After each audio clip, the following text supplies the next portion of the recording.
Cinta dalam sejarah, mereka yang dicintai, tapi tidak memiliki. Sejarah sering kita baca sebagai kisah kemenangan, penaklukan, dan pencapaian besar. Namun di balik monumen, buku, dan nama yang diabadikan, ada ruang sunyi yang jarang dibicarakan, ruang tempat cinta tidak pernah sampai pada kepemilikan. Banyak tokoh besar dunia justru menjalani hidup dengan luka personal yang dalam. Mereka mencintai, tetapi tidak pernah benar-benar memiliki. Ironisnya, dari kegagalan itulah lahir karya-karya yang mengubah peradaban. Napoleon Bonaparte, misalnya, dikenal sebagai jenderal jenius dan kaisar yang mengguncang Eropa. Namun dalam urusan cinta, hidupnya jauh dari kata sempurna. Ia sangat mencintai Josephine de Beauharnais, tetapi pernikahan mereka retak oleh kesetiaan dan ketidakmampuan Josephine memberinya pewaris. Perceraian itu menjadi salah satu keputusan paling menyakitkan dalam hidup Napoleon. Surat-surat cintanya menunjukkan sisi rapuh seorang penakluk dunia, seorang lelaki yang mampu menaklukkan kerajaan, tetapi gagal mempertahankan cinta. Setelah berpisah, Napoleon mencapai puncak kekuasaan, namun hidupnya semakin sunyi hingga akhirnya berakhir di pengasingan. Di dunia sastra, kita menemukan Franz Kafka, penulis yang karyanya kini dianggap mahakarya sastra modern. Kafka berulang kali jatuh cinta, terutama pada Felice Bauer, tetapi selalu gagal membawa hubungan itu ke pernikahan. Ketakutan akan komitmen, kecemasan eksistensial, dan rasa tidak layak membuatnya mundur setiap kali cinta hampir menjadi nyata. Kafka mencintai, tetapi memilih kesepian.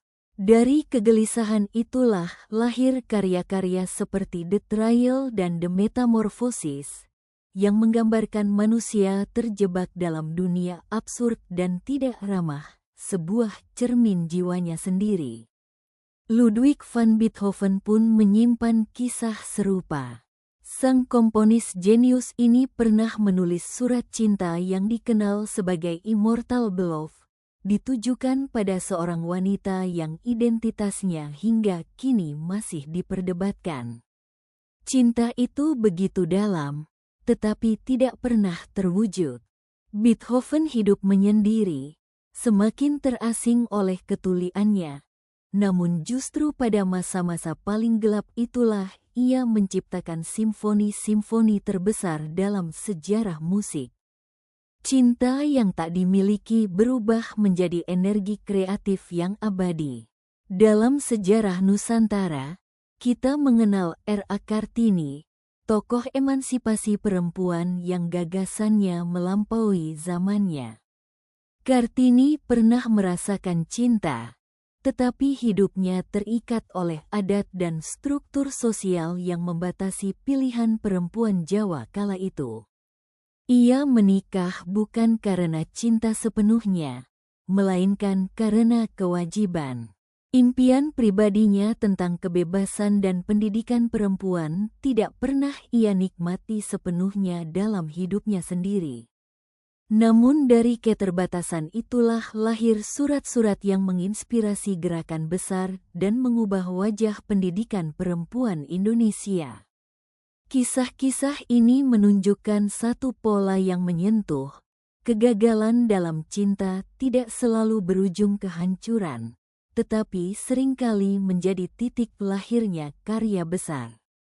Ketika cinta tidak bisa dimiliki, ia tidak lenyap begitu saja, ia berubah bentuk. Ia menjelma menjadi musik, tulisan, pemikiran, dan tindakan yang melampaui kehidupan personal sang tokoh. Cinta, dalam sejarah, tidak selalu berakhir di pelaminan atau kebahagiaan bersama. Kadang ia justru menemukan keabadiannya dalam karya. Mereka yang gagal memiliki cinta, ternyata berhasil memberi sesuatu yang jauh lebih besar kepada dunia. Dan mungkin, disitulah paradoks paling manusiawi dari sejarah, bahwa luka paling pribadi seringkali melahirkan warisan paling universal.